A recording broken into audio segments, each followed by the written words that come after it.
Welcome. Welcome to the Church of Perpetual Life. I'm so glad you are here. My name is Neil Vandry, and I am your officiator here tonight. And it's my pleasure to welcome you to the second in-person service here at Church of Perpetual Life since the pandemic. So now we've had two meetings in a row here at our new church in Pompano Beach. Who's here in Pompano Beach for the first time? First time in Pompano Beach? I'm glad you're here. Thanks for coming to the event. In addition to all of you here, I'd like to also welcome everyone who's streaming online. We have two ways they're coming in. They're in Zoom. In Zoom they're watching, and also they're watching the live stream that we have. So we welcome all of you who are Zooming in here tonight and in live streaming. It's a pleasure to be with you, and I have to tell you that we are going back to Zoom next month. We're going to be going back to Zoom next month until October. October we'll be back in person again. So join us in Zoom if you are able. I urge you to do that. We pray that the COVID-19 numbers will stop rising and fall again. Our meeting will be in Zoom on the fourth Thursday in June 23rd. And if this is your first time joining us here at the Perpetual Life, I'd like to invite you to also join our email list so that we can keep giving you the updates on health and longevity and keep you posted on all that's going on here and around the world. And you can email me if you're online and you'd like to receive the information monthly. Just email me from the email on our website at perpetual.life. I'd like to share our creed with you now. Our creed here at the Church of Perpetual Life. We believe that all life is sacred and that we have been given this one life to make unlimited. We believe in our Creator's divine plan for all of humanity to have infinite lifespans in perfect health and eternal joy, rendering death to be optional. By following our gospel, we achieve eternal life, creating a heaven here on earth. We follow Nikolai Fedorov, who taught that the transcendence of the Creator will only be solved when humanity, in our unified efforts, become an instrument of universal resuscitation, when the divine word becomes our divine action. And we follow Arthur C. Clarke, who said the only way to discover the limits of the possible is to go beyond them into the impossible. And so we enter each day energized in spirit and empowered by the words of our prophets to live in joy, serving our Creator and all of mankind forever and ever. Speaking of Fedorov, we have a special presentation here tonight at the table. We want to thank David London for doing that. So as you leave the room tonight, on the left side, we have an informational table, some information on Nikolai Fedorov, and David can tell you a lot about that. He has studied him.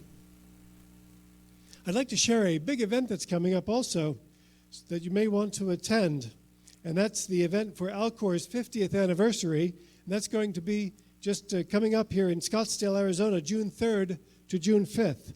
And we have coming in through Zoom, Max Moore, who can tell you a little bit about this event that's happening over there in Scottsdale, Arizona. Max Moore, of course, has been an integral part of Alcor, the leading cryonics organization there in Arizona. And so if you're curious about cryonics, be sure to get with me and talk with me. I can give you some information about cryonics. We have information at the table over there where you can pick up a brochure and some other information. And get with me and I can get you some more information. By the way, we do have our new cards, I'm a religious objector to autopsy. So if anyone is a cryonicist and would like one of these, please be sure to see me tonight. These are issued by the church, and you'd want to sign the back with a Sharpie. Anybody online, Zoom, or live streaming, if you're a cryonicist and would like one of these cards, email me your street address and we'll be sure you get one. Hello, Max.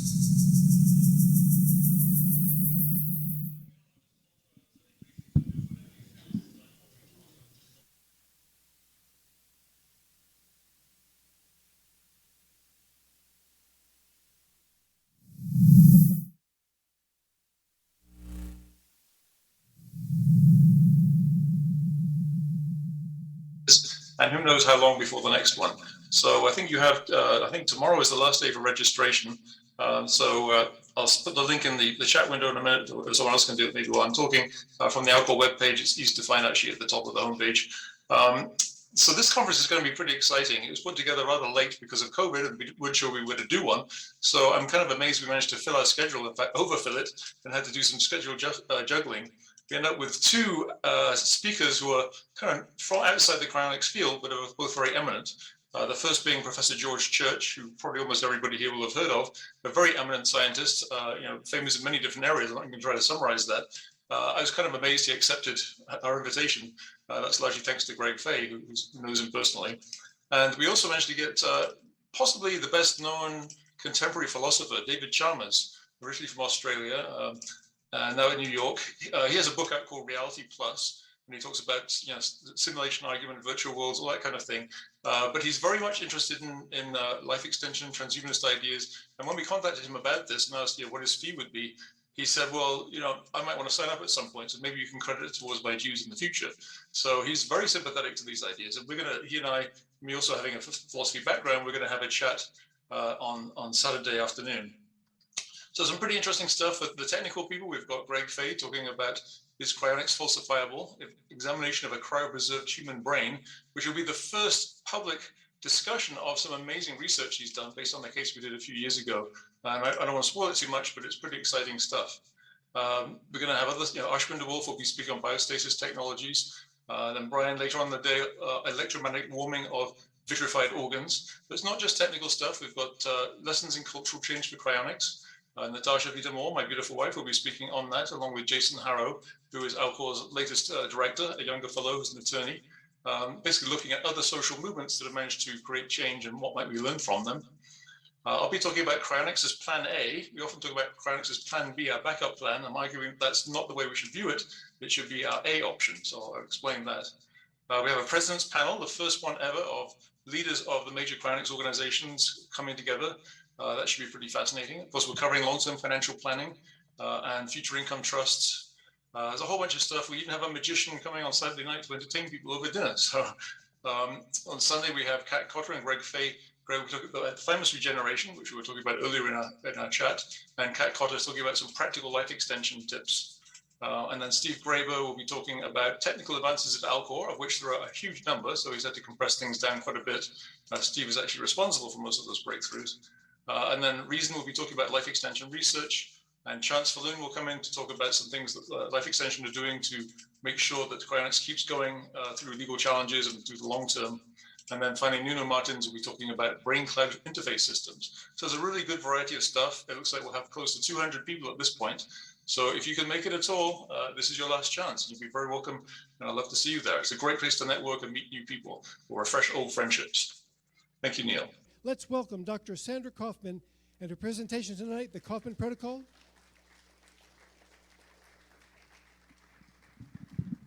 Winning the glycation battle.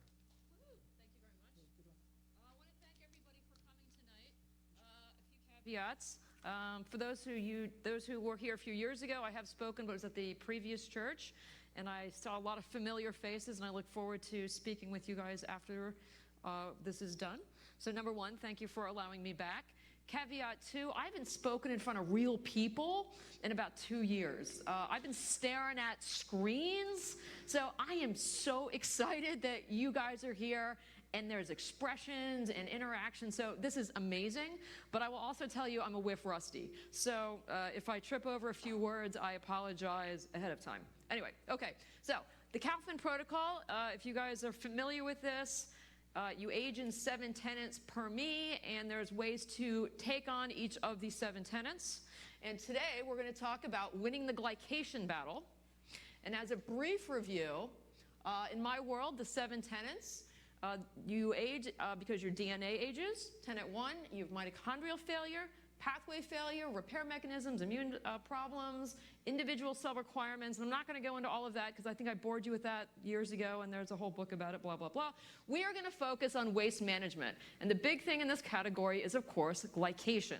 So that's where we're going to focus our energies tonight. All right. There are many, many, many ways to fight the glycation battle. I'm kind of obsessed over these 6. There are more. But these are the big 6, so we're going to pick them off one at a time. Number one, we're going to block carbohydrate digestion. We're going to jump right in here, right? When you eat carbohydrates, your body needs to break them down into smaller and smaller chunks, ultimately getting to monosaccharides and disaccharides, so that you can absorb them and then you have glucose, right? Easiest way to avoid this, number one, don't eat them, but that would not be fun, and I'm a donut eater, admittedly.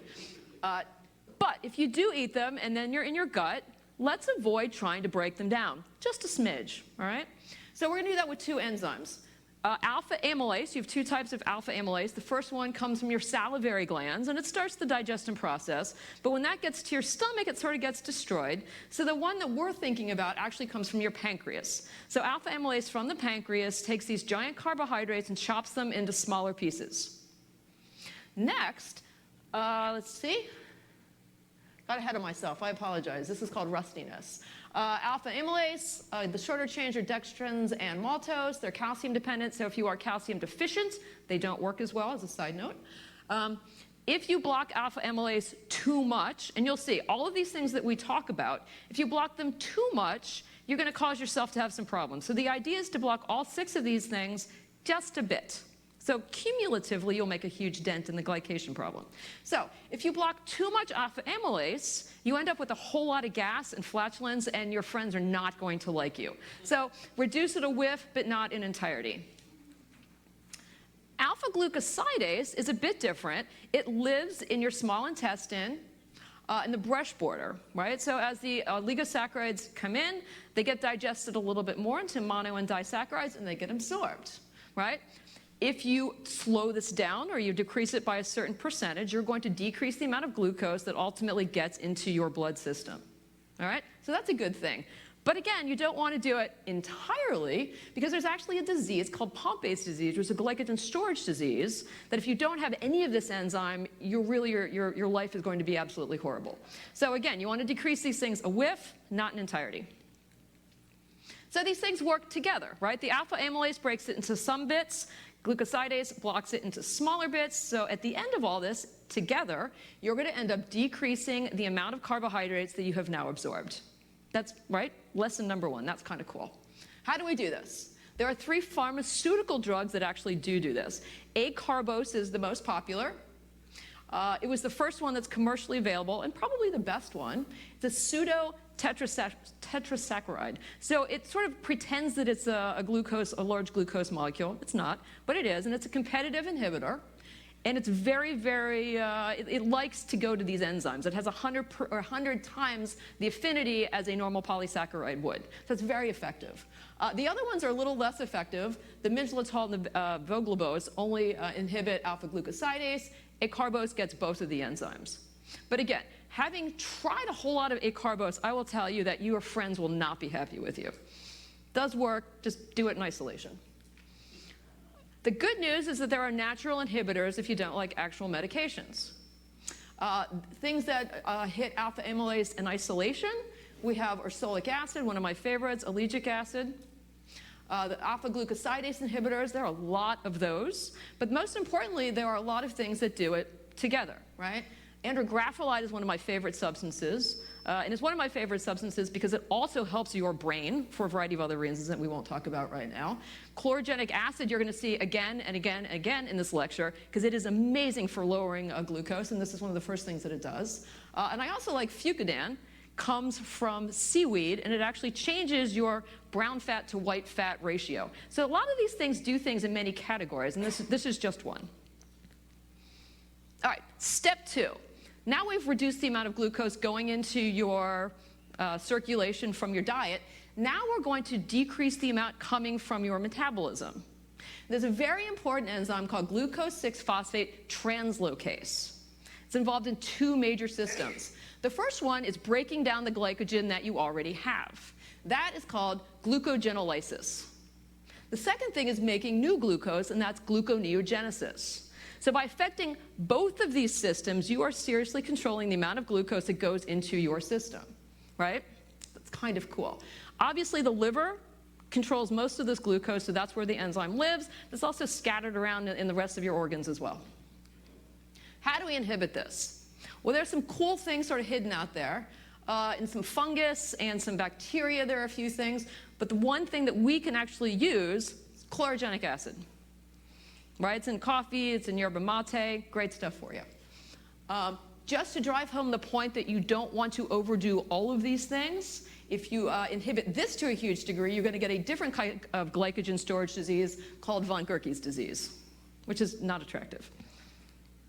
Okay, the next step.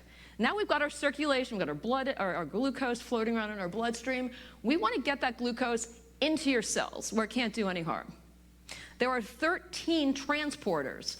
The fourth is probably the most important, which is why we're going to talk about it here. And it sits in your fat cells and it sits in your muscle cells, both your skeletal and your cardiac muscle cells. It's insulin regulated, and the receptor's kind of cool. It doesn't live on the cell surface. It lives in the cytoplasm. When your cell gets stimulated, it sends it to the membrane, and it brings in glucose. It's facilitated diffusion. And when the glucose comes in, it gets phosphorylated. Phosphorylated glucose gets trapped in the cell, and then it just sort of continues the system, right?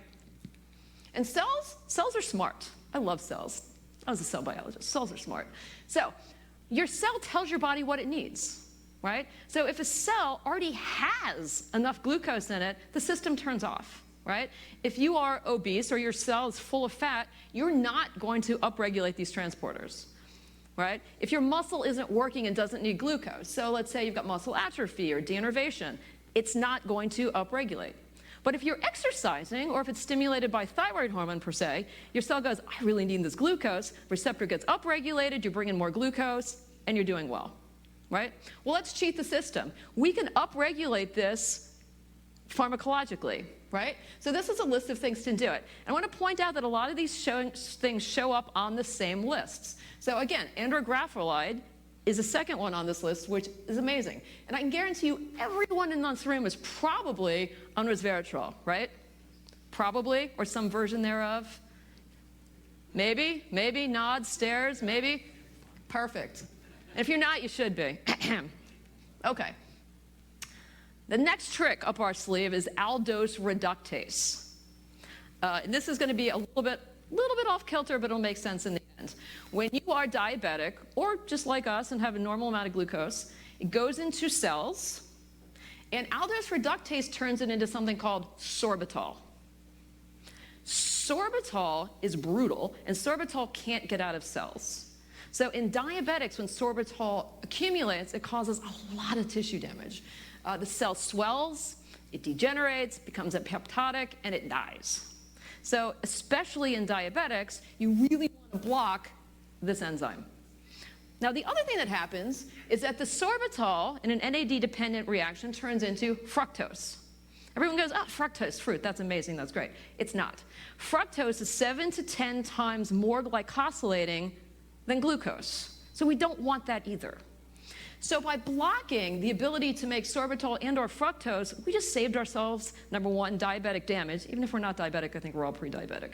But it saved our cells, and it prevents a lot of glycosylation. So we want a little bit of inhibition of our aldose reductase. Can we do it? Of course we can, right? Right? Otherwise, I wouldn't be talking about it. Okay. Epulristat is another pharmacological drug. You don't want a ton of it, but you want some of it. Is non-competitive and reversible inhibitor of this enzyme. We know that it lowers sorbitol, and we know that we use it clinically in diabetics for disease states, especially diabetic neuropathy, right? I would argue that by the time you have diabetic neuropathy, it's probably a little bit too late. So I like to think that let's be preventative, let's do it ahead of time, right? We know that it crosses the blood-brain barrier, so we know that it's going to get into your head, and it's going to help you control all of these evil things. We also know that it affects, decreases AGE formation and blah, blah, blah. So it's a good thing. All right, natural aldose reductase inhibitors, of course there are a ton. Interestingly enough, my favorite ones are not on this list, which is unfortunate, but ellagic acid is amazing. I don't know how many people are on that. Quercetin, I'm sure everyone here is on quercetin, right? I need to get some head bobbing going. I feel like I'm talking to a screen again. All right, apigenin, curcumin, right? Everybody? Yes? Thank you. Good. We need some energy. It's a little cold in here, a little cryogenic. Okay. Now the big category. We've got the glucose. in our systemic system, right? It's floating around. What are we going to do now? Because it's going to create AGEs. We all know what that is, right? Advanced glycation end products, right? We're all familiar with this. Quick review, just so we're all on the same page. You take a sugar, some oxidative stress, and voila, the glucose sticks to things and it just destroys them, right? So if it's a protein, it's an AGE. If it's a lipid, it's an ALE. Otherwise, it's a less exciting DNA/AGE. They need a better acronym for that, but they haven't come up with one yet. Okay, what sugars are we talking about? It's not just glucose, right? There's three basic types here. Aldohexoses are glucose and galactose. Ketohexidose is fructose. As I mentioned before, fructose is 7 to 10 times more reactive than glucose. There's way less of it in your system, but it's absolutely horrible for you, okay?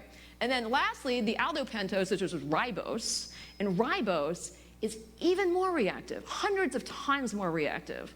And I actually looked this up. I'm like, do we ever eat ribose? And apparently there's a product out there that they're selling like, ooh, like up your ribose levels. And I can't imagine that anyone would actually purchase it because it sounds really terrible. But it does exist. Okay, so as AGEs, when you get to the end, there are probably 20 or 30 of them, but they go through basically 3 intermediates. And to get from a glucose protein down to the bottom is like 8 steps. But these are the big 3 intermediates that you've probably heard of. And you don't need to know all of these big words because it's kind of silly, but I'm telling you this for a reason, and we'll get to that in a second. So number 1, glyoxyl. Glyoxyl leads to several things, importantly, carboxymethyl-lysine. Pay attention to that lysine part. Carboxyethyl arginine, carboxyethyl cysteine, and then a variety of other things that really aren't that important. The key here is the 3 amino acids. Okay, remember that. So this is glyoxyl, then there's methylglyoxyl. All right, this is more reactive, and interestingly enough, it is 50,000 times more reactive than glucose. So this stuff is toxic, very toxic. Here, again, it's not, instead of carboxymethyl, it's carboxyethyl, but it's still clinging to the lysine, all right?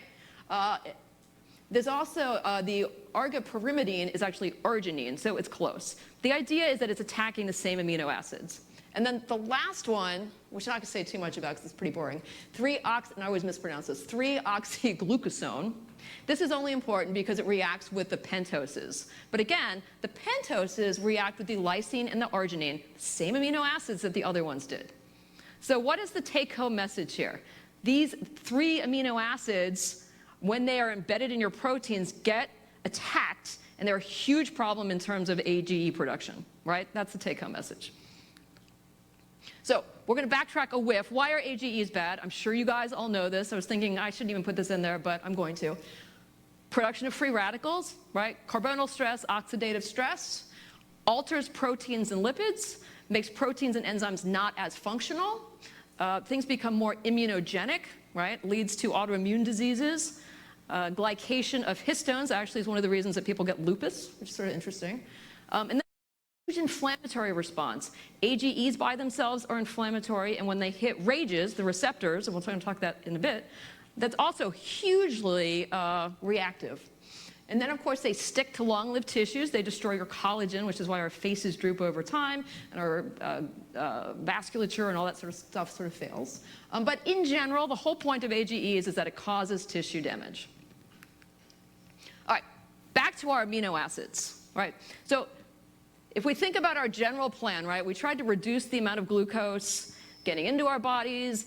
It's in your vasculature. Now what are we going to do with it? We're going to try to prevent it from landing on things that are bad, right? We know that it likes amino acids, and it likes amino acids that are embedded in proteins. But I call this the amino acid decoy system. Let's send in the amino acids that it's going to stick to so that you have your glucose, or any other sugar, and your amino acid in isolation, and you can excrete it out your kidney, no harm nor foul, and you just lost some glucose molecules. And this actually works. It really does, right? You're not creating more AGEs because it's not sticking to the full protein. You're just sticking to individual amino acids.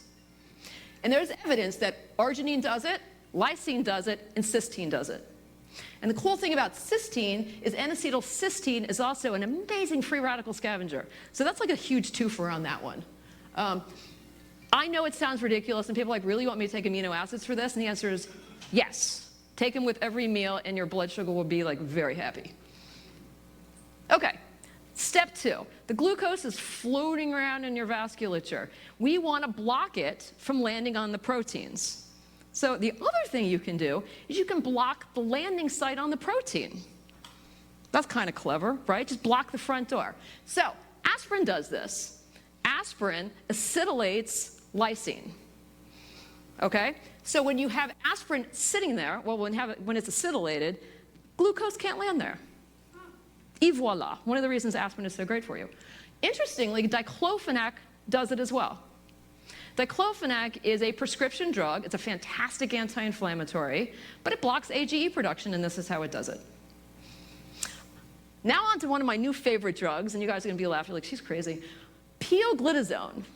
It's a horrible name, but it's amazing. And it does several things, and we're going to get to all of the other things it does in just a second, but it also blocks AGEs through this process of blocking the site that the glucose lands on the proteins.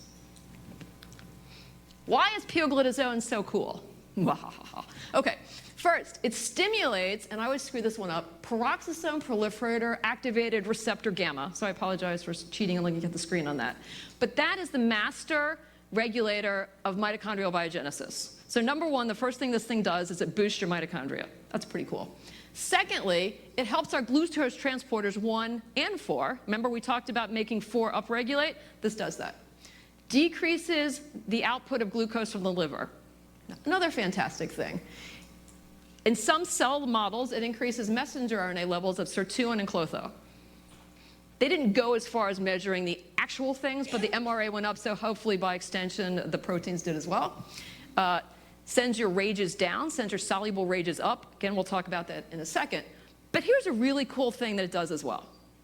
We all know that as you get older, fat distribution changes, right?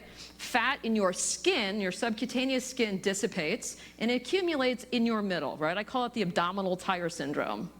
And you can look at people's faces and go, wow, they're just not as like big and vibrant, right? And people go, well, you don't want fat, but you know you want fat in certain places, and you want it subcutaneously. Pioglitazone takes the fat out of your viscera and sticks it back in your skin. That is amazing. When I first read it, I'm like, fat, I don't want to be fat, but that's cool. That is extremely useful. All right? All right. Continuing the path of how to get rid of AGEs, I'm sure we've all heard of aminoguanine. I hope, maybe we have. It is the first compound. It's a hydrazine derivative, which is why it does this.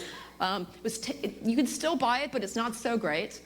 Does block AGE and glucose-induced protein linking, and that's kind of cool, because when proteins get close to each other and they have AGEs, they stick, they get linkages, and then it causes a protein or collagen death and that sort of thing. Half-life is very short, and people don't like to take it because if you take too much, you're going to get a B6 deficiency. So it's not a great one, but I threw it in there for historical purposes. Pyridoxamine, also in the B family, it's fantastic for blocking AGEs. Very hard to get. A few years ago you could buy it, now you really can't. It's kind of a little challenging, but it works basically the same way because it too is a hydrazine derivative. Other prescription medications. I know people kind of freak out about it. I talk about prescription medications and over-the-counter stuff. In my mind, it doesn't matter. Molecules are molecules, efficacy is efficacy. If you have to get a script or buy from overseas or whatever, really what's the difference as long as it works? So the other kind of nice thing about the first two here is if you happen to have high blood pressure, very particular high blood pressure medicines also block AGE production, right? So in this case, ACE inhibitors are very good at blocking AGE production.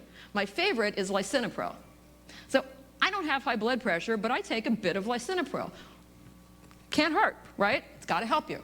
Captopril is one that the big studies have been on, but lisinopril works exactly the same way. Secondly, the angiotensin receptor blockers, all the sartans. I know people that are on these things are dying to get off. They want to be healthier so they don't take blood pressure medicine. I would argue that look at it the other way. If you need it, take one that's going to help you in a different category, right? And of course, metformin helps a bit with the early stages of glycation, but it's not as good as the other ones. Okay, non-prescription agents that help with AGE, blockade. Before I had said that it's about 8 steps between a glucose and a protein to your final AGE. All of these things do it in different steps. So it's not all the same. I just clumped them all together because otherwise I would be here for like days and days and days explaining all of this. But a lot of the things that you guys are on that are very popular help. And again, chlorogenic acid, we've seen that on several lists, so that's a great one to do. Resveratrol, again, curcumin, one of my favorites, blah, blah, blah. In terms of the terpenoids, ursolic acid is especially good as well because it actually gets rid of fat and helps you build muscle. So that's another one of my favorites. Continuing on this list, we see lots of things. Berberine carnosine is amazing, and I probably spoke about that the last time because I always talk about carnosine. It is a naturally occurring dipeptide. Everyone has it. Men have more than women. Young people have more than old people. It's an amazing agent in terms of glycation. Even better than just taking it orally, it comes in eye drops. There's something called N-acetylcarnosine eye drops, and it can reverse presbyopia, which is like, needing reading glasses, as well as cataracts. So that's kind of cool. Capsaicin, spermidine helps a lot because it protects DNA. I like to consider it as a DNA bubble wrapping system, and it prevents glucose from coming in to destroy your DNA. So that's quite helpful. Lastly, I'm very entertained by honeybee venom because I just had this idea that even if you get bit or stung, I guess, by a bee and you're about to die, you can take solace in the fact that your hemoglobin is less glycated, right? There's always an upside to this stuff. Okay. Back to our bloodstream with our little glucose molecules in it. Now we've got glucose, and some of it made it through all of these traps and is now actually sticking to a protein, so we've got some AGEs floating around. Well, the good news is we could actually reverse that a bit. In the early stages, remember I said there were about 8 steps. In the early stages, you can actually take the glucose molecule off of your protein. It's called transglycosylation. And these are the things that we know do it. Hydralazine is amazing at it. Caveat to hydralazine is that it also is a blood pressure medication, and it is used in emergency situations when you have very high blood pressure, you need to bring your pressure down quickly. So it's really potent. That being said, if you take a little bit for a long period of time, you can develop tolerance to it, which what I have done. So I take a ton of it. Don't recommend that to anyone off the bat because you will kill yourself. That being said, if anyone's interested, I can sort of give you the formula as to how to do that.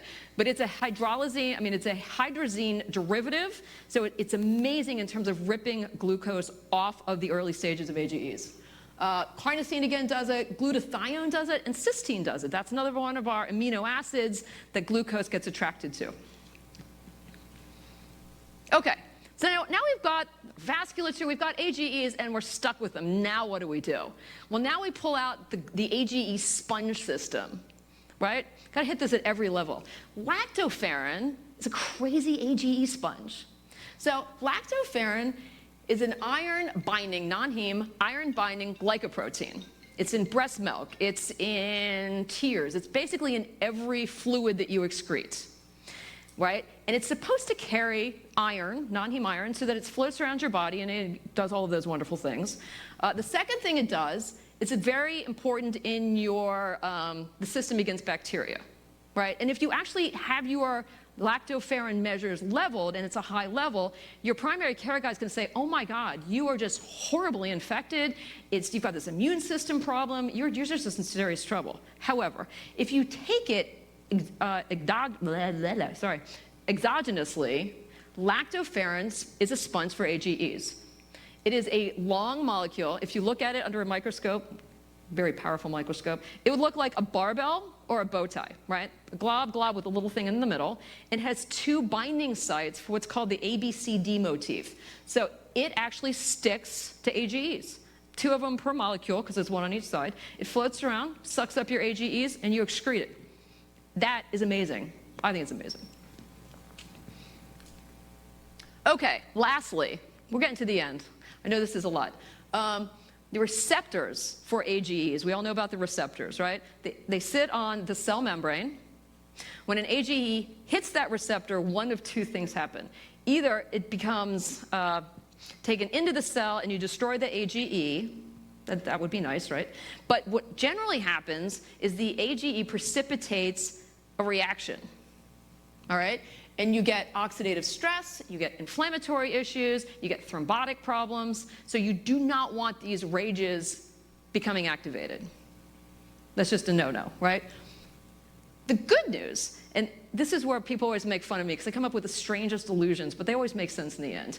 If you think about this receptor made up of lots of different pieces, and if you imagine it being made out of Legos, right? Got a few in the membrane and a few on the top.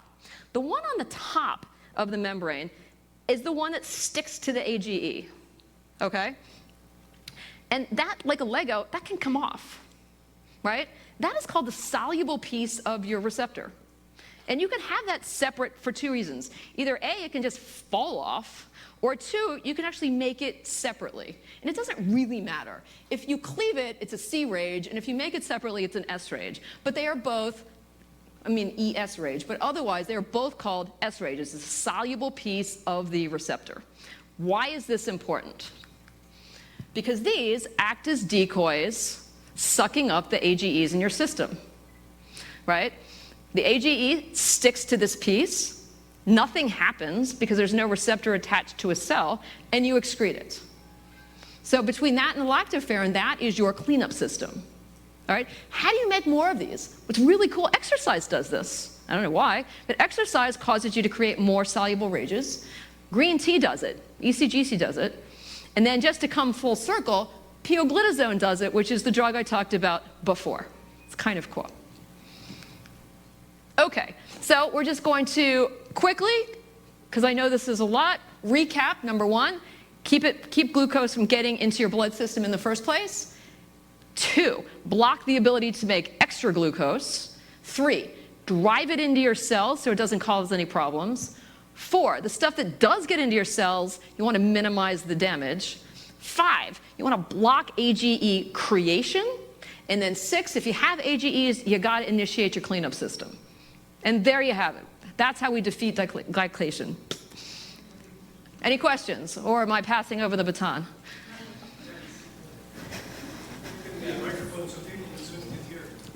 You have some questions now? It doesn't, however you guys want to do it is fine with me.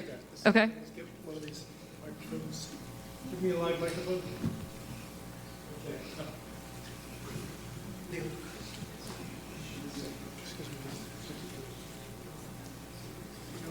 Here, just so that they can hear in Zoom too. Mm-hmm.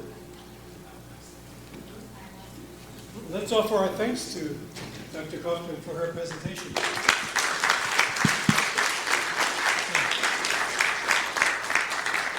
Patricia, you have a question?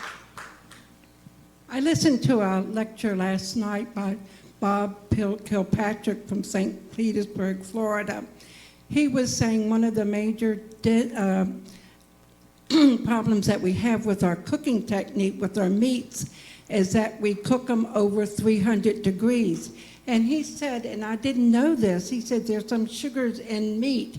And when the sugars and the fat heat over 300 degrees, it can be very procancerous.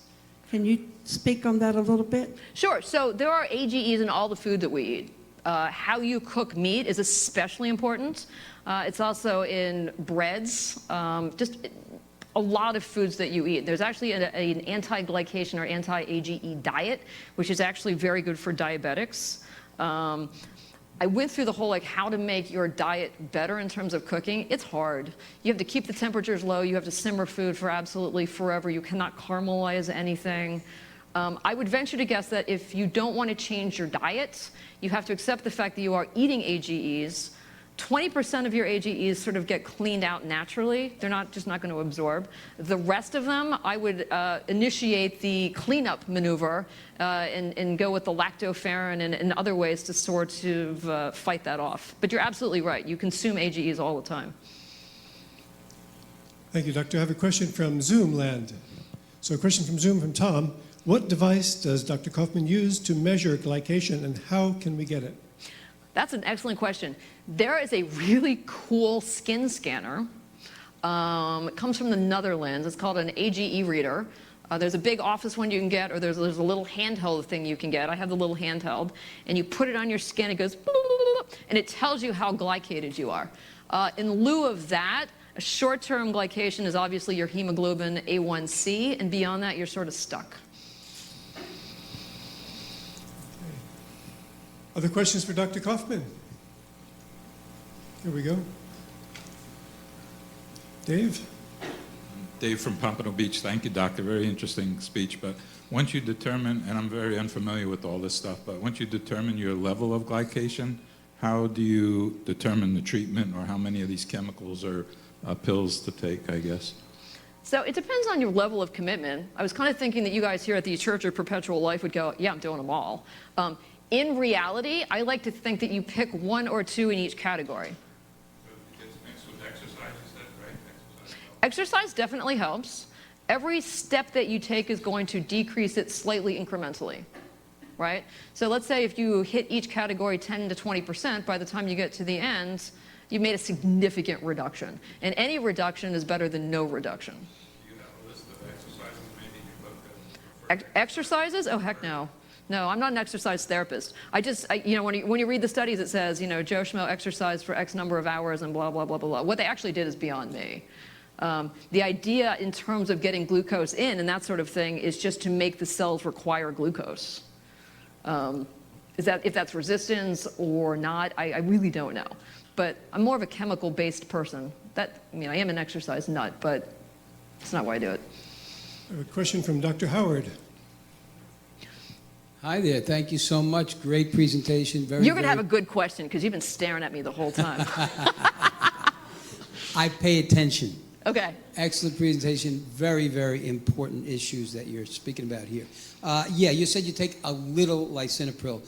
What would be your dosing protocol for that, and also the hydralazine protocol? So I do not have high blood pressure, and because I'm also on hydralazine, I take the smallest dose I can, which is 2.5 milligrams a day.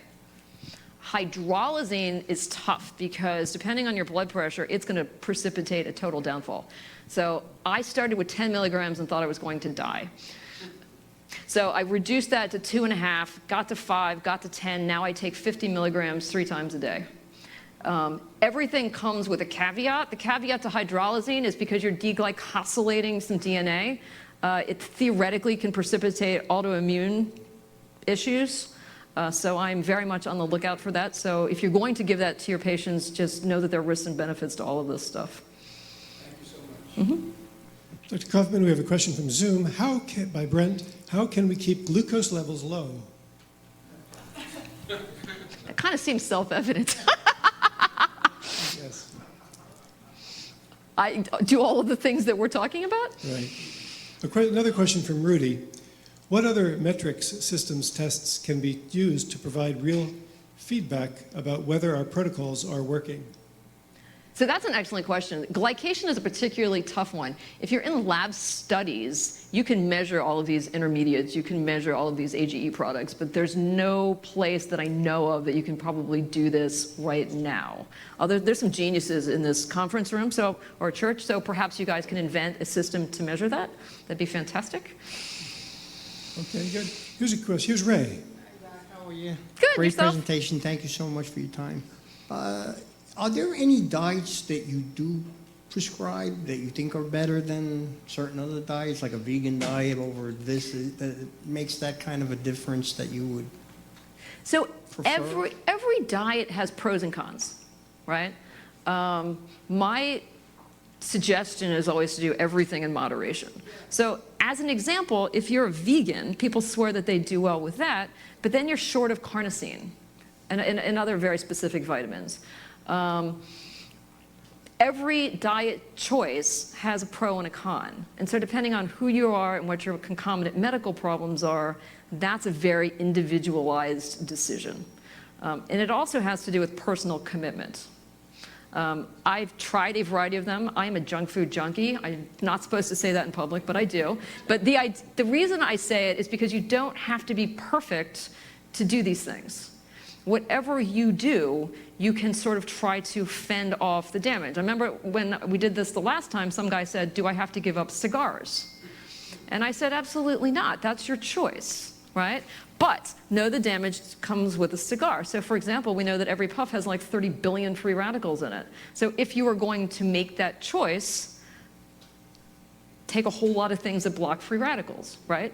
As a junk food junkie, I block carbohydrates, I block glucose, I block this, I block that. So, but every dietary choice is going to have different pros and cons. So the answer is, I guess, no. That's a really long answer to no. Dr. Kaufmann, we have a question from Zoom. Does toasting bread produce glycation? Is it better to eat it without toasting? Yeah. Anytime you brown something, you are making AGEs. Absolutely. Okay. James? Intermittent fasting and what you eat when you eat. Could you address that? Protein versus of course, protein's probably better than carbohydrates. So intermittent fasting is amazing, and it's one of the few things that's demonstrated to take care of probably 4 out of the 7 reasons that you age. So it's astounding. The biggest thing is it activates AMP kinase, which puts you sort of in a state of hibernation. So your sirtuins get activated, your mTOR gets deactivated. Does a whole lot of really good things for you. So absolutely, if you can do that, do it. What about the, let's see, 18 hours without eating? I don't think the actual hourage makes a big difference. If you can make it anywhere between 10 to 16, you're activating your AMP kinase. Anything above that is just grandiosity, right? People are like, oh, I've gone 3 days. Well, congratulations. But it takes about 10 to 16 hours to activate your AMP kinase. We have a question in the back. I appreciate the fact that you do a lot of supplementation, and I wanted to address other remedies such as C60, fullerenes, and things like that that may help support what you're doing through supplements. Thank you. I have gone through, I don't care if something is natural, not natural, made up yesterday, been around for 3,000 years. If something is efficacious, I am all for it, as long as you look at the risk-benefit ratio and determine that that something is good for you. So you're absolutely right. There are many, many ways to skin a cat. C60 has pluses and minuses. I don't tend to use it myself, but a lot of people do with very good results. What are your favorite junk foods? I am a donut-aholic. I eat a donut every day for breakfast. I like chocolate frosting, little sprinkles. Not recommending that. I follow it with diclofenac, hydrolysine, and a whole lot of amino acids, if that helps. Recommending not to have donuts. Yeah, Okay. don't follow my bad example. So, Dr. Kaufmann, are ages higher in heated meats than in other foods? It has to do with the protein load and the glucose load and the temperature, right? Because if you think about an AG, it's the same thing that happens in your body happens while you're cooking. So you need a glucose, not a glucose, you need a sugar, which is either glucose, fructose, ribose, and then you need the heat, which is cooking, and then you need time, because a lot of these things are quite slow, and you just need the appropriate conditions. So essentially, well, I mean, they're both going to do it, right? Because the meats have the proteins with the amino acids that are going to be reactive, and the carbohydrates have the glucose. So the answer is, I think that they're both pretty darn glycosylating. We have a question in the back and over here. Let's go back here to Don. Don? Yeah, I'm just wondering, you said you eat a donut every day? Yeah. Okay, what's your glucose reading? Is it under, your A1C, is it under 5.7 or 5.8? I haven't tested it recently, but it's pretty damn low. Because that, if you're over that, you're a pre-diabetic. It's pretty damn low. Okay.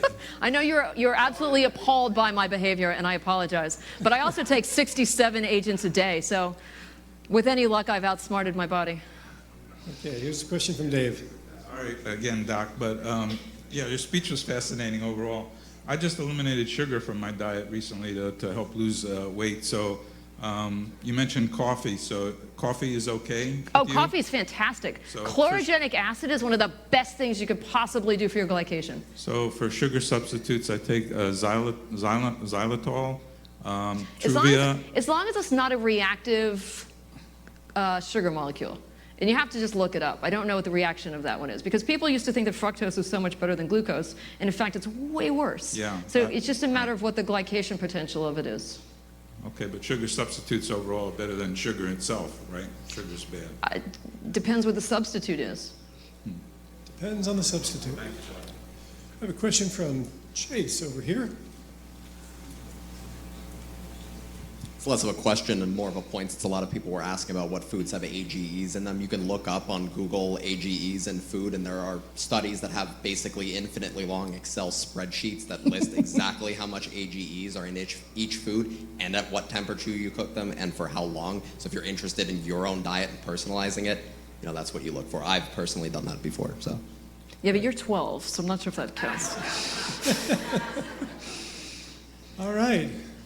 Ladies and gentlemen, let's give Dr. Sandra Kaufmann and the Kaufmann Protocol great thanks.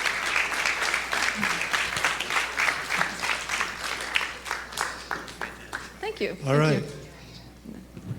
While we're doing a microphone switch, I'd like to let you know about another event that's coming up, and that is the RADFest.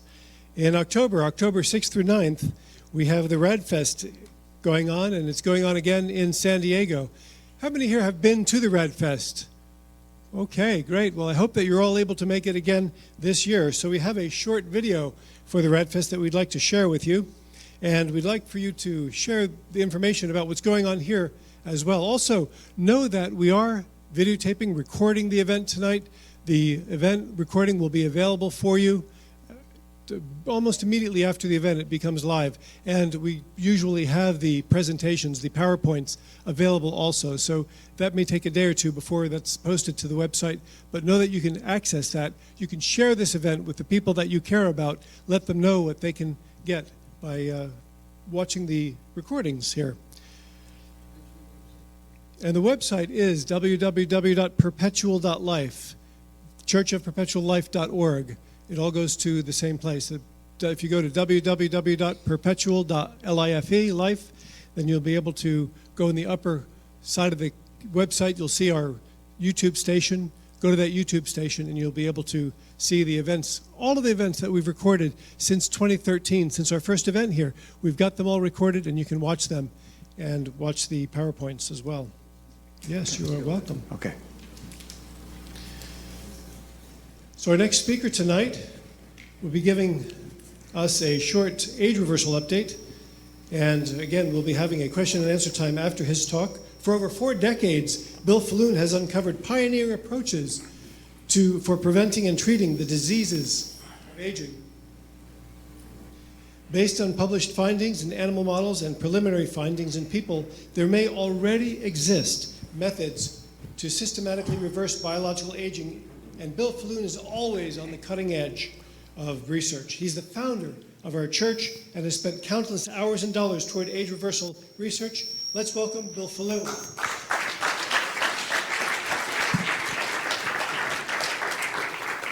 Thank you, Neil. While I'm being mic'd up, I just want to mention something of incredible interest, I hope, to everybody. There's a major conference on biological age reversal occurring in San Francisco a couple weeks from now. And you're going to hear talks like what Dr. Kaufmann made and what I'm going to make. But what's interesting is the entrance fee for this particular conference is $4,000. And I'm sending my lead regenerative medicine expert out to that conference, and all I'm paying for is the airline ticket. A wealthy benefactor is writing the $4,000 check for him to attend that event, learn what he can, bring it back so we can disseminate that information to you. Now, Dr. Kaufmann talked about something very important, and that is preventing the formation of advanced glycation end products in your body. And one way of doing that is using a relatively new class of drug known as an SGL2 inhibitor. It reduces glycation and a lot more to delay biological aging. This was taken out of a medical journal showing the horrific effects that occur when blood glucose is high. All of those pathologies you see in gray are caused by persistently elevated levels of glucose. It's an absolute toxin in our body. We want to lower it as much as possible. Cornell published something just a year ago talking about something that everyone's known for decades, and that is excess glucose is going to clog your arteries. It creates inflammatory reactions that contribute to atherosclerosis. We don't want to have excess glucose circulating in our body. But the question is, what level of fasting glucose is toxic? Where should we put that upper limit threshold so that we make sure we stay below that level. And by the way, as a personal note, I've been challenged with fasting glucose. I've been able to control virtually all my vascular risk factors, but glucose would stay around 98, sometimes get up to 105. And here I am, lightweight, taking metformin, intermittent fasting, doing everything I should be doing, and yet my glucose was stubbornly around that 98 to 105 area. It made me very nervous, and I'll tell you why. Study done. 1999, looked at a huge number of men, middle-aged men, healthy, and men with fasting glucose levels above 85 milligrams per deciliter had a 40% increased risk of cardiovascular death.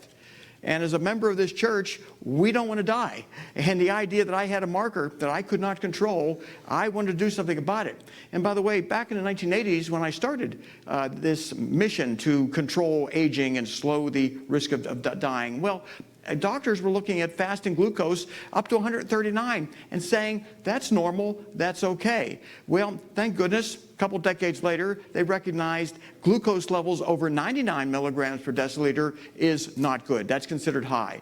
But that study published with many men looking at fasting glucose levels over 85 milligrams per deciliter increased the risk of cardiovascular death. So I needed to move my glucose level down. I got it down to 84 with a brand new class of medication. And if you understand the mechanisms of toxicity of excess glucose, endothelial dysfunction, atherosclerosis, inflammation, loss of insulin sensitivity, we need glucose to stay alive, but too much of it would be like taking gasoline out of a car and just spilling it everywhere and throwing matches around. You're literally risking death. And that is what, unfortunately, a lot of people have, unfortunately. About 10 years ago, we did a survey of our health-conscious supporters. 77% of them had fasting glucose above 85 milligrams per deciliter, putting them at a higher risk of death. So what is the fasting glucose level you want to target to achieve? Well, you want to be kind of under 85,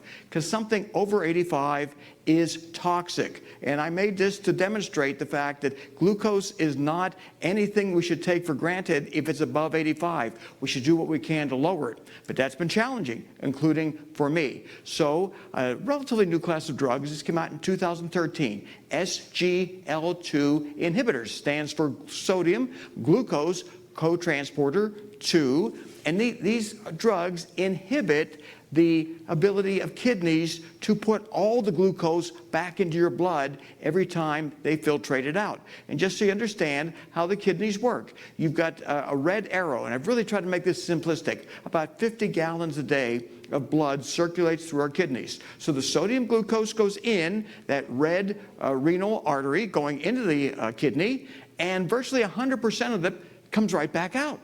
And yet, most of us have more glucose and sodium than what we want. If you take an SGL2 inhibitor drug, you shunt more of that glucose out of circulation into your urine for disposal. It's a great way to lower fasting glucose, A1C, fasting insulin. It's a great way to bring down those toxic glycemic markers using this one medication along with a healthy diet and some physical activity. You never want to rely on just one drug. But I hope everyone can understand this. Blood going into your kidneys, the kidney has an option. It can send all the sodium glucose back out, which it does, because if you understand with evolution, people used to starve to death. They were malnourished. And if your kidneys remove glucose and sodium, you would die in a malnourished state. But in our era of overabundance, most of us eat more than what we need, we continue to have higher levels of glucose than what are optimal, and as a result, we're dying prematurely. So the most efficient way right now for people who have stubbornly high glucose levels, that's over 85 milligrams per deciliter, is to consider one of the SGL2 inhibitor medications. They're out there. A number of them are out there. They're expensive, by the way. If you're diabetic, your insurance will cover it. If you're not, you may want to buy from Canada or many other countries. That's the way I get mine, is I find a place in some other country and just bring it in and use it myself at a very low cost. So your objective, if your glucose is stubbornly high, A1C is stubbornly high, if you're diabetic certainly, you get on one of these SGLT2 inhibiting drugs and you're able to urinate out excess glucose and sodium. And that doesn't mean you should just use this drug alone. Hey, eat healthy, engage in some physical activity, continue with your metformin. But if you can't get your glucose down to that target level, we'll do something about it. And this is the data on the cardiovascular risk reductions in response to the SGLT2 inhibiting drug. And this is approved by the FDA. This data was validated in many studies. The FDA allows a drug company to talk about this. 37% reduction in your risk of cardiovascular death. A 39% reduced risk of going to a hospital. And people know me, I hate hospitals. So if I can take something that reduces my risk of being hospitalized, I'm going to take that drug. But what's most important on this slide is diabetics taking the SGLT2 inhibitors, drugs, they had a 56% reduced rate of all-cause mortality. Any cause of death, if you're on this drug, you reduce that risk by 56%. So I felt compelled to let this group know there's a medication out there right now that can reduce your risk of dying. And I hate to say this, the reason I know about this is someone who attended almost all of our services. He had severe type 2 diabetes. He was cautious about drugs. I convinced him finally to get on the SGLT2 inhibitor. He goes to his doctor. Doctor said, you know what, I've heard about those. I don't know how to prescribe them yet. And it's a challenge for doctors. There's so many new anti-diabetic meds, they don't understand how to use them properly. Well, we're learning how to use them, and I'm using it personally, but that person could have been alive had this information been conveyed, which is why I'm conveying it to you now before it's all been peer-reviewed by my scientific group. I run everything I present to you normally by a lot of high-level people, but we're not going to see each other live until next October, of this year. And I want to get this information out to anyone whose fasting glucose is over 85 milligrams per deciliter, whose A1C is over 5.0. And by the way, optimal A1C levels, you like to drop it below 5.0%. It's very hard to do. This drug can help you do it. And cancer, well, this was a meta-analysis of lots and lots of studies, and this was just an association, but diabetics taking the SGLT2 inhibitor drugs, 65% reduction in them contracting cancer. If that's all these drugs did, by the way, I would be taking them. But they do a lot more than just reduce cancer risk. They benefit the kidneys in multiple ways. People who are suffering from various stages of kidney failure who get on these drugs, they stop progressing. In some measures, they start to improve renal function. If you're over age 65, well, you got about a 50% chance of having some renal impairment. And a lot of people have rather significant kidney disease, stage 2, 3, and when it moves to stage 4, you need to go on dialysis or get a kidney transplant. If you're on this kind of drug and you're diabetic, wow, you reduce the risk of progressing to more advanced stage kidney disease. This is huge. A few doctors understand that, by the way. Most do not. They think that SGLT2 inhibitors, because they work in the kidneys, are going to damage renal function. The more enlightened ones understand, get that patient who's suffering from stage 2, 3, 4 kidney disease, get them on this drug, and maybe you'll regress the decline in kidney function. Very, very important. And salt. How can we avoid salt when they just lace our foods with it nowadays? I barely have to use salt anymore because the food itself is excessively salted. Well, not only do these SGLT2 inhibitors remove excess glucose, they help remove excess sodium.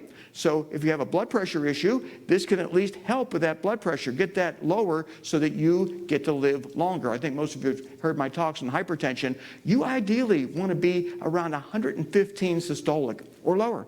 And the average person our age, frankly, is about 140, 150. We need to move blood pressure levels down. This is a convenient way to do this.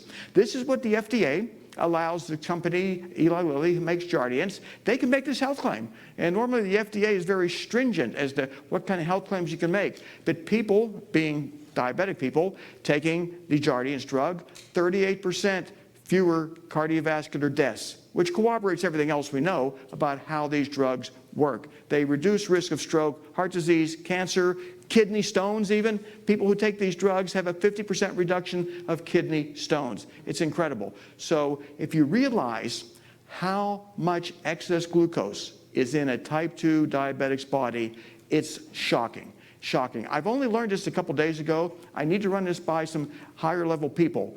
But from what we were able to pull out of the scientific data, if you're healthy, you'll urinate out about 65 milligrams of glucose a day. It doesn't even get picked up on a test because it's so low. 65 milligrams. If you are a type 2 diabetic with severe disease, you may be urinating out 16,000 milligrams. We have there at 16.2 grams. But instead of 65 milligrams, you may be urinating out 16,000, or you may be urinating out a lot more, 80 to over 100 grams of glucose a day. Well, one of the drugs, the SGL2 inhibitor drugs, carbaglyphosine, this drug was used in 3 different doses, and it was able to increase urinary excretion of glucose in a huge way. And the more glucose that comes out in your urine, the less glucose there is in circulating blood. So it's a great way to add to other anti-diabetic therapies. But if you're not diabetic, I'm not, I'm taking it to get my glucose levels into the optimal range under 85. I'm going to increase my dose of Jardiance pretty soon to try to move it from 84 down to around 76. That's probably the optimal level. Because remember, high levels of glucose, that contributes to glycation and pretty much every disease out there. Inflammation, hypertension, pretty much everything out there. So the big question is side effects. Well, you're urinating out lots and lots of glucose. What's going to happen? If you have bacteria or fungi, if you're prone to urinary tract infections, that sugar is going to feed the bacteria and fungi. So there's a little bit of an increased risk of urinary tract infections. And I don't want to belittle that in any way. For some people, those turn serious. They can even turn into sepsis. So if you're going to get on this drug, well, drink your cranberry juice, look at different ways to reduce the risk of yeast and fungi infections, and, well, make a choice. But it's such a tiny percent of people who have this risk. There are some urinary difficulties sometimes where you urinate a little bit more than what you want. But again, it's only 3% of the people on the SGL2 inhibitor as opposed to 1% in the placebo group. So the biggest concern really is just these urinary tract infections. There's ways to treat those for the most part, and there's ways to potentially prevent them. So these are the risks pretty much of using this class of drug. Urinary tract issues. I don't think constipation occurs that often, but the increased thirst, yeah, I have a little bit of that. A little bit of increased urination, I don't appreciate it, but still small price to pay for all of the benefits. So I put these 2 panels together so we can compare the risks and benefits. And you look at the risks in red on the left, and yeah, urinary tract issues, thirst, and something called Fournier's disease, which is so horrific, I can really not even depict it right now. Some of you would run out the door. Basically, it affects men. About 10 times more men get it than women. And it's essentially a flesh-eating bacteria into the male genital area. It kills. It kills. It's a horrible disease, but it's extremely rare. Extremely rare. And you look at the benefits. I know, that's everyone's going to run out of church right now. I know. But you look at the benefits of what you're getting here. The major causes of death. Heart disease, cancer, kidney disease, cognitive decline, cardiovascular death, inflammation, hypertension, severe diabetes, kidney stones, and at the bottom, all-cause mortality, and over 50% reduction in you dropping dead. So I'll trade those benefits. I will. It's up to you as to what you want to do. I'll trade all those benefits in exchange for those risks. And I'll clarify this more right now, but the FDA wants you to know about it. And to give you an idea of how rare this is, they looked at 1.7 million users of the SGL2 inhibitor drugs. 1.7, 12 of them got the Fournier's disease. 12 out of 1.7 million.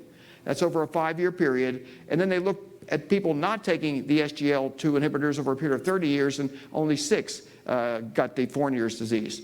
So this may not even be valid, but the FDA is very cautious, so they put this warning on, and you may even see attorneys advertising that if you're taking an SGL2 inhibitor and you've developed a urinary tract infection, come to me and I'll sue. Well, I'm fully disclosing this right now, and I don't sell these drugs, so I'm letting you know the facts. I try to do that wherever I can. But what are the real risk factors for Fournier's gangrene? Again, horrible problem. Well, type 2 diabetes, that increases the risk, and we're trying to mitigate that with the SGLT2 inhibitors and metformin and healthy diet, healthy programs across the board. But look at this: diabetes, obesity, hypertension, cigarettes, alcoholism, HIV, poor general hygiene. And again, I'm going to get a little gross here, but our feces contain lots of bacteria.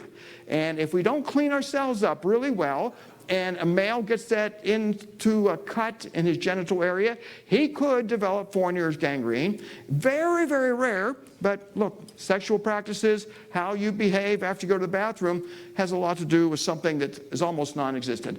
The overall incidence of Fournier's, 1.6 out of every 100,000 men. Again, very rare. I need to mention it. So the benefits: decreased incidences of the most common causes of morbidity and mortality, including a reduced risk of dropping dead. So I'm taking these drugs. I'm taking 10 milligrams a day of Jardiance, and I'm going to double that soon to get it up to the point where I get my glucose around 76 milligrams per deciliter, which may be an ideal level. It may be, Roy Walford talked about, he's a calorie restriction pioneer, 72 milligrams per deciliter might be even better. And you realize that most people, I'll tell you, if you were go to a public forum and look at a lot of people, a lot of them overweight, they're well over 100 milligrams. Some people are walking around with 130, 150 milligrams of glucose, and their doctors aren't doing much about it. Well, we don't want to be in that predicament. We definitely don't. So the FDA approved SGLT2 inhibitor drugs, all kind of different brands to choose from. If you're going to go to a doctor and ask, it's probably whichever version he's most familiar with. I can't tell you one is better than the other. It's just Jardiance is pretty easy. It's either 10 milligrams a day, 12.5 milligrams a day, or 25 milligrams a day. And what a lot of you can do to save money, buy it from Canada, buy it offshore. If you have health insurance, it may cover it. But if you buy a 25 milligram tablet and then split it in half, that 30-day supply translates into a 60-day supply. So even if you're paying $100 for a bottle of 30, 25 milligram tablets, you split those pills in half, well, you get a 60-day supply. And I think if you shop around enough, you get it for under $100 in different parts of the world. So that's what I'm going to talk about that SGLT2 inhibitors. There is research indicating that this may leap rapamycin as one of the first drugs that the FDA approves to enable healthy aging. Because you can't age healthy if you have high levels of glucose. You can't do it. Going back to February 2020, this was the last service we had before the plague. A lot of you may remember Liz Parrish gave an incredible talk, one of our better services. She talked about research she was doing. Well, I love when people talk about it, including at our church, and then follow through with the science, with a study published in the Proceedings of the National Academy of Sciences earlier this month. This is really a major advance in delaying aging, an intranasal and injectable gene therapy, and she used two of them, TERT, which stands for telomerase reverse transcriptase, that enables telomere length to extend. Follistatin was another. They started these mice at the human equivalent of about 56 years, and they used a viral vector to deliver this gene therapy into the mice. And here's what's amazing. The control mice, all dead at 30 months, all of them. The TERT-treated mice were all alive at 30 months. We don't normally see this type of magnitude of difference, where you give a therapy, typically some don't benefit. In this case, all of the mice benefited. They were all alive, and the ones who did not get it, which unfortunately is where we are because we don't have access to this, they're dead at 30 months. And then 50% of the telomerase-treated mice were alive at 38 months. Remember, the non-treated ones were dead before 30. And then one made it to 40 months, a really long period of time. That may be equivalent to over 110 human years. And this is median, not maximum lifespan that we're talking about here. The follistatin therapy, that also showed some impressive results. All the control mice dead at 30 months. 56% of the follistatin-treated mice alive at 34 months. So we're seeing two different gene therapies tested, and we see that they're working. This is being rapidly translated into, hopefully, human studies so that we can all derive these types of benefits.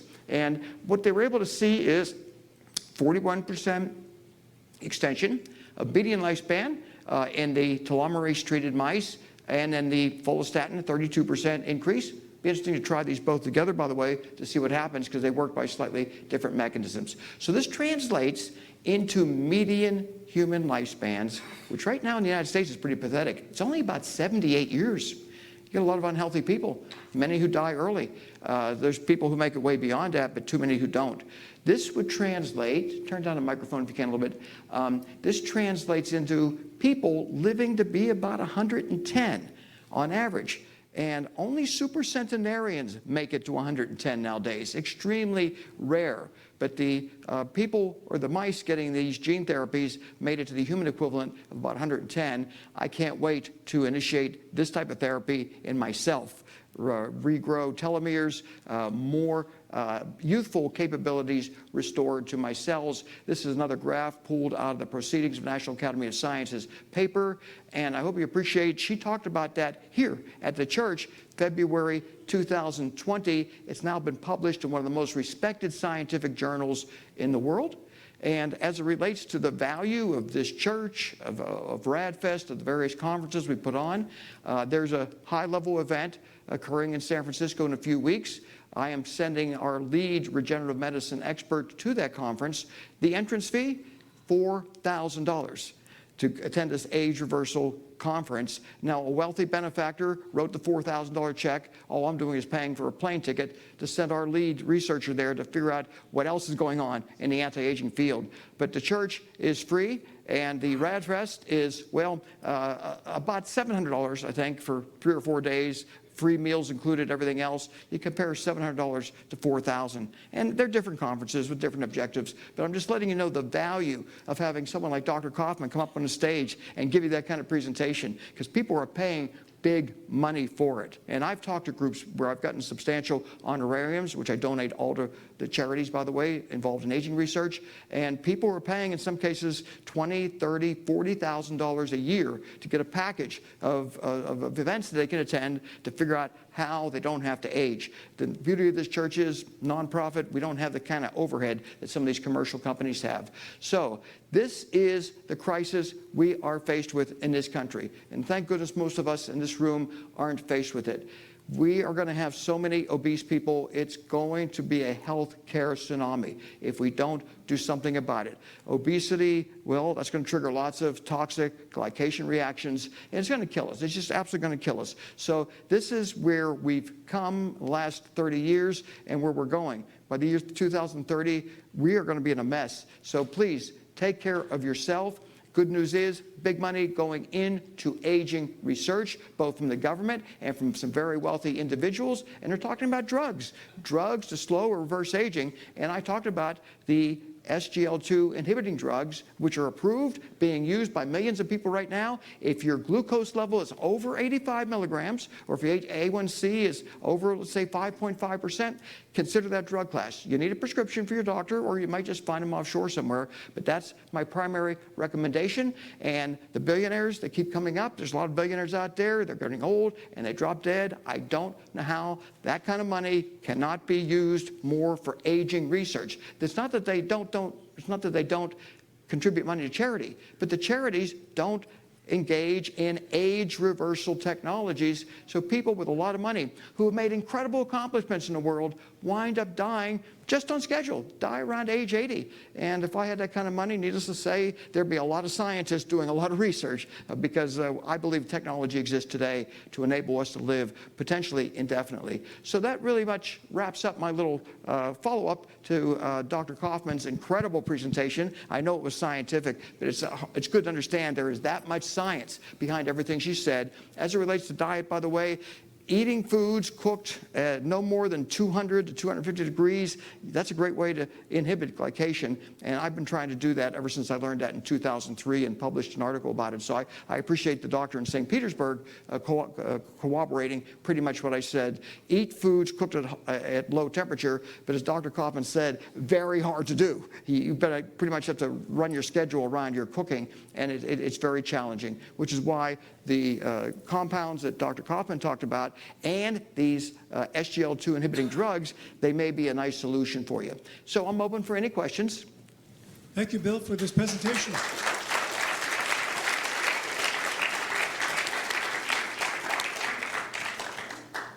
First, we have a question from Zoom for you, Bill. Could you repeat your dosage that you take? I'm taking right now 10 milligrams a day of the drug Jardiance. The other drugs have different milligram dosages. And I'm going to boost that up to maybe 12.5 milligrams. I'll get 25 milligram tablets next time, split them in half. That way I'll save a lot of money that way. So Jardiance, 10 milligrams a day is my current dose. Yes, thank you. Tom is curious if you know if SGLT causes significant weight loss. I wonder if you lose a lot of water weight or just weight loss in general. You can lose weight on the SGLT2 inhibiting drugs. The problem is, this is just the way humans are, they see their glucose levels going down. And they start to think, I can now eat more sugar. I can eat more starches because they think the drug's going to offset the negative impact of what they're ingesting. So a lot of people, they may get a little hungry with their glucose levels dropping. So they start consuming more calories. The data shows SGLT2 inhibitors will enable you to lose a little bit of weight. But if you want to discipline yourself and eat healthy and exercise a little bit more and take the SGLT2 inhibitor, you might lose 10, 11 pounds or more if you follow the comprehensive programs that we've recommended for so many years. Question in the back of the room from Don. Yeah, hi, Bill. You answered my first part of my question. You said the A1C glucose reading should be under 5.5? Under 5.0, optimally. 5.7 to 5.8. Well, what's interesting is the reference ranges at conventional labs often reflect what the typical American is. Right now, the typical American is well over 5.5. They used to be 5.5% A1C we're talking about. It's now 5.7. Optimally, you want it under 5%. Yeah, but the problem is almost nobody can accomplish that. Now, I do know someone who got theirs down to by 4.8 by eating raw foods, not eating anything cooked whatsoever. Took him 3 months. He got down to like 4.8, 4.9%. And that's almost impossible for most people to do. I'm hoping with a little bit healthier eating and the SGLT2 inhibitors and metformin that we can start seeing glucose or A1C at least go down below 5.5. Under 5.5 is achievable for most people. Under 5 is optimal, but very difficult to achieve. Second part of my question is, when you go to the doctor and they take a urine sample, I want you to talk about the color of your urine represents, what kind of health you're in. I don't know anything about the color of urine. What they do is they'll do tests for protein in your urine, for the presence of glucose, and they have a word trace after those numbers. And trace means like a healthy individual has 65 milligrams of glucose in their urine. That's normal, so they put trace. It's not even relevant. A diabetic could have many, many grams of glucose, and then that's picked up as an indicator they've got some severe diabetes. But when it comes to the SGLT2 inhibitors, this is what is somewhat counterintuitive. You're actually promoting high levels of urinary glucose to exit your body so that it does not get returned back to your bloodstream, which is what our kidneys have been pretty much evolutionarily programmed to do. We're programmed to conserve our glucose and everything else because for the most part, people lived in a malnourished state. We're living in the opposite way.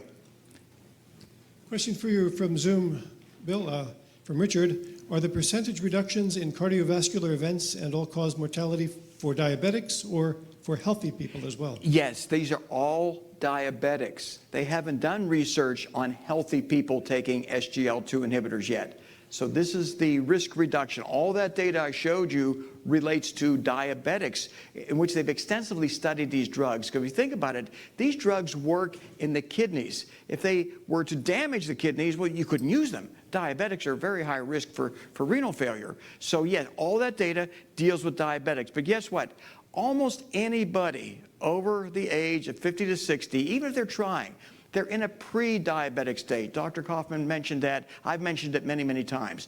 And while full-blown type 2 diabetes inflicts a lot of pathologies, for the most part, it is 20, 30 years before full-blown diabetes is diagnosed when the damage is occurring. And I've known many people in this predicament. They had just a little bit of an elevation of a glycemic marker, and they ignore it. And then all of a sudden they get hit with neuropathy and renal failure, heart failure, almost gangrene in the lower extremities. They have all these problems and they say, how come it hit me all at once? And I reply, well, you've been pre-diabetic for 20, 30 years. All that damage was occurring and now you're getting hit with a bunch of acute problems. So the recommendation of a SGLT2 inhibitor for anyone over 85 milligrams per deciliter of fasting glucose or higher A1C is to get you into that optimal range so you are not pre-diabetic. I have a question from Tom in Zoom asking if you could state the name of that conference again that you were talking about. I don't know the name of it. Okay. I was just told about it today. I authorized the airplane ticket to be purchased at a discount rate, and then the wealthy person said something like that, $4,000 check just written. I love people who spend their money when they realize it could result in them living a lot longer. And a lot of these other billionaires, they give money to beautiful charities, but they're not keeping themselves alive. I have a question from the back here. Oh, is Jardiance the best drug in the class, or do you think any of the generic versions of it are fine? Well, there are no generic versions. They're all patented drugs. So I don't know if Jardiance is better than the others. This is preliminary information I'm indicating. It was just so convenient for me to take either 10, 12.5, or 25 milligrams of Jardiance. The other drugs, some of them are you take them once a week. There's different dosage schedules, and I'm used to taking pills every day. So I don't know if it's better, but it's the one I'm using. So looking for it from Canada, it would still be Jardiance? Yeah, you can get Jardiance in Canada for about $137. In Mexico, about $35. And they're all the same. They're all the same. In fact, if I order from Canada, I often get it from Germany or Turkey or whatever. It's all made by Eli Lilly. They're making money either way. There's a question from Rudy. How does Jardiance script impact metformin intake? Both of these probably okay to take at the same time? Well, there's actually combinations of Jardiance and metformin in the same pill. 25 milligrams of Jardiance, 1,000 milligrams of metformin for convenience sake. It ensures patient compliance. So yes, I'm not saying don't take metformin. I'm saying take Jardiance plus metformin, plus eat healthy, plus please do something to engage in physical activity. That is the recipe for success. Don't just take Jardiance and start eating sugar again. I mean, you'll be urinating out a lot of it, and you won't be getting the benefit. Any other questions for Bill? Over here. I can speak Here. loud enough. Have you heard of the medicine Cycloset, 0.8 milligrams? No. All right, that was one of the ones that endocrinologist was recommending. Yeah, I haven't heard of that one. Just so you understand, the only reason I've done all this research on the SGLT2 inhibitors is I had dinner with one of our supporters, I mean super supporters, and he was type 2 diabetic for a long time. And I told him, he was telling me about his blood sugar and A1C through the roof, and I said, you know, there's a lot of new medications out there you should be on. And within a brief period, I identified the SGLT2 inhibitors, maybe one of the better ones. He couldn't get a prescription from his doctor. And bear in mind, he had been diabetic for decades. He died 10 days after that. Get a new doctor. What's that? Get a new doctor. Well, yeah, and I don't blame the doctors. If you understand, there's so many new drugs out there. There's probably 5 to 8 different classes of anti-diabetic drug. It's challenging for these doctors to keep up with it. So I'm able to focus on SGLT2 inhibitors and tell you all about them. The doctor, they're focusing on hundreds of different drugs coming out. So yeah, get a new doctor if they don't understand SGLT2 inhibitors, or just find a place that's going to send it to you anyway. So. Let's thank Bill. Thank you, Bill, for this great presentation. RadFest is inspiring, it's refreshing, it's just invigorating, it's great, and if you can go, there is also, you can use the word Perpetual as a code word to get a discount on the fee to go to RadFest this year. Last year it was Zoom, this year it's back in person again, so I hope you're able to get out to that. Thanks for attending our service tonight. We'll be back here on Zoom next month. We'll be in Zoom Thursday, June 23rd, and we have cryonicist David Pierce giving a presentation, and it'll be the same time, 6 p.m. for the Zoom social. 7 p.m. we'll begin our presentation, our formal presentation. Thanks for coming, and be sure to share this event with all of your friends and family so they can learn and enjoy what we've learned tonight. So we have a great reception for Bill and Dr. Kaufmann. And so if you'd like to join us, we have a salmon, halibut, and a special chicken and bean soup. So I hope you can join us at the reception, and you'll be able to meet and talk with our speakers this evening as well. Thank you.